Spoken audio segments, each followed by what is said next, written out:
sign, Aquarius, Gemini, and Libra. Kumusta po kayo guys? Okay, so air sign, maraming salamat po sa walang sawang pagsubaybay sa ating pong daily gabay, and paalala lang po na ang reading po natin ay general reading lamang. So maaari po kayo guys makarelate, maaari rin naman pong hindi, kaya gawing gabay lamang, okay? So tignan po natin air sign, ano ba ang inyong gabay kapalaran? Air sign, Aquarius, Gemini, Libra, gabay kapalaran po.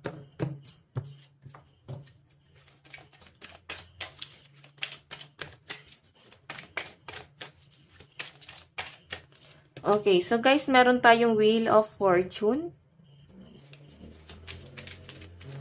Actually, air sign, meron ka daw ditong gustong i-pursue, pero nag-overthink ka. Meron kang gustong gawin, mangyari, or pwedeng bago, no? Challenge para sa'yo. Pero yun nga guys, pinag-iisipan mo pa siya, no? Okay, meron tayong Knight of Swords. So, may nakikita akong pagtatalo dito, air sign. Maaaring ito ay dahil sa biyahe, paglayo, pag-alis, pag-iwan, pag-abandon na, mga ganon.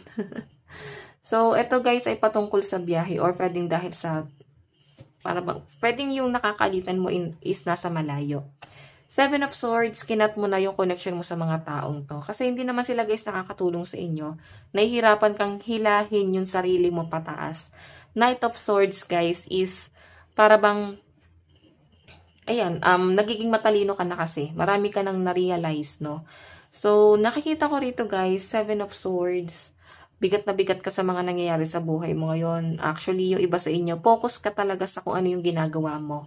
Okay, yun yung nakikita ko sa inyo. Gusto mo mag-focus dun. Pero yun nga, guys, siguro may ano sa inyo, bother, parang communication or isang tao na parang kailangan kausapin. Para bang nagte-telepathy kayo guys. Bigla-bigla na lang siya papasok sa isip nyo habang ikaw ay nagtatrabaho. So, tignan mo, nadidistract ka.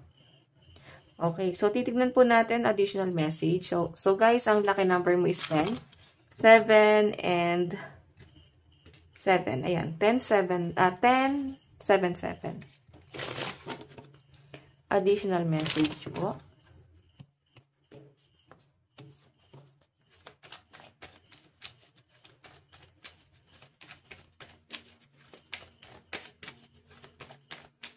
Okay, so guys, meron tayong heartbroken. Oh, may mga broken-hearted dito.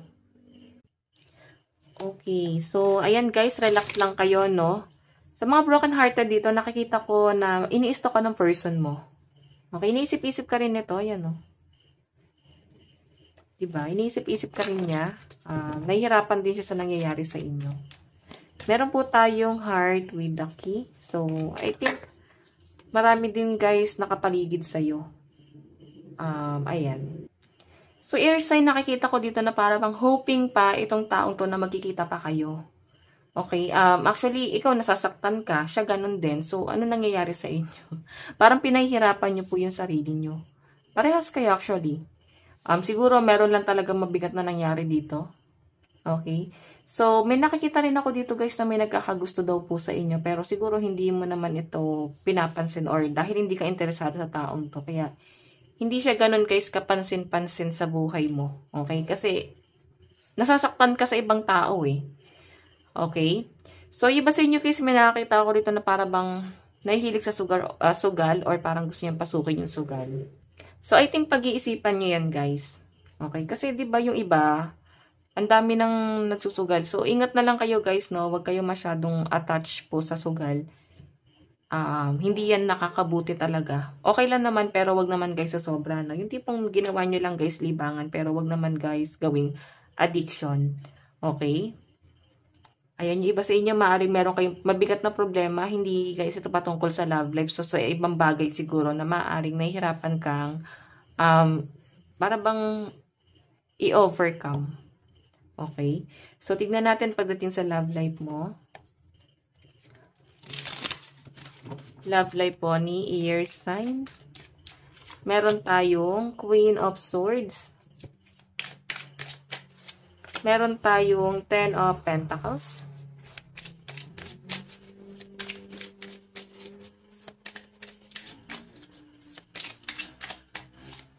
Meron po tayong 4 of Pentacles.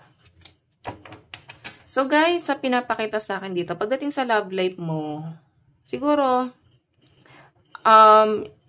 eto guys, malinaw kasi yung pinapakita sa akin na para bang ex mo tong kadil mo, na maaaring siya ay masaya sa piling ng ibang tao, or pwedeng may sarili na siyang pamilya, or kung wala naman siya guys, pamilya, or wala naman siyang karelasyon, pwedeng masaya siya kasama yung family niya. Habang ikaw, ear sign, nagsasuffer ka. Parang gusto mo siya makasama pero parang ayaw kanyang makasama. Okay?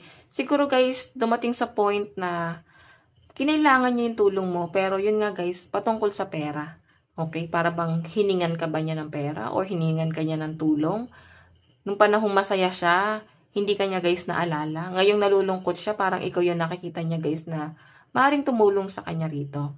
So, tingnan mo yung pagtalikod mo dito, guys. 8 of Cups. Tinatalikuran mo siya kahit mahal mo tong taong to. Okay? So, titingnan natin. Yung iba naman dito, guys, kasi pwedeng single eh. Okay? Kung single ka, actually, mas nakapokus ka dun sa mga bills mo. Ayan. So, tingnan po natin. Okay, ito pala. Pagdating sa kaperahan po ni ear sign. Siguro guys, yung iba dito na nanonood sa atin, maring broken family. Pinangarap mo talaga yung isang buong pamilya, no? Pwedeng sinasabi mo sa ibang tao na okay naman, masaya naman maging single, walang pressure, walang stress, hindi mabigat sa kalooban. Pero kay Stephen Side, nakikita ko sa iyo na gusto mo rin magkaroon talaga ng buong pamilya. Okay, tignan natin pagdating sa kaperahan. Meron po tayong Ace of Cups. Meron tayong Ace of Wands. So, ayan, overflowing guys, no? Napakaganda ng nakikita kong daloy ng kaperahan sa inyo. Lalo na yung iba sa inyo, nagpaplano kayo magbiyahe or, ayan, no? May nare-realize ka kasi dito siguro, bago, something na naiisip mo, ear sign na dito ka mag-grow. Okay, so I think kaaralin mo yan. Okay? Kasi puro siya guys, hawak-hawak lahat, oh. Opportunity, hawak-hawak mo na. Okay, nasa iyo na yung opportunity, pwedeng talent mo, kumbaga i-enhance mo na lang. Okay, so tignan po natin ang inyong love advice. Meron tayong codependency. So, I think yung iba sa inyo, nararamdaman mo na hindi ka inaasahan ng person mo. Kahit sabihin natin, may pera ka. Siguro, dumating lang talaga sa point na walang-wala siya, kaya nahingan ka niya ng tulong. Okay, siguro na-disappoint ka sa ganun. Ayaw mo ng ganun. Kasi parang feeling mo, pinaperahan ka. Or ginagamit ka. Okay, so tingnan pa natin ear sign. Meron po tayong free yourself. So, I think, kailangan mo na munang palayain yung sarili mo. Okay? Bigyan mo ng kalayaan yung sarili mo, lalo na kung ganito na po yung sistema nyo. Tingnan po natin, meron po tayong empowerment. So, ito guys ang inyong advice, no? Nakikita ko yung pagiging cool, relax, independent mo. Sobrang strong nga ng energy mo eh. Okay? So, sinasabi rito guys, ayan, palaganapin, no? Magkaroon ka ng expansion. So, guys, ito lang po ang inyong daily gabay. Hanggang sa muli. God bless and love you all. Thank you po.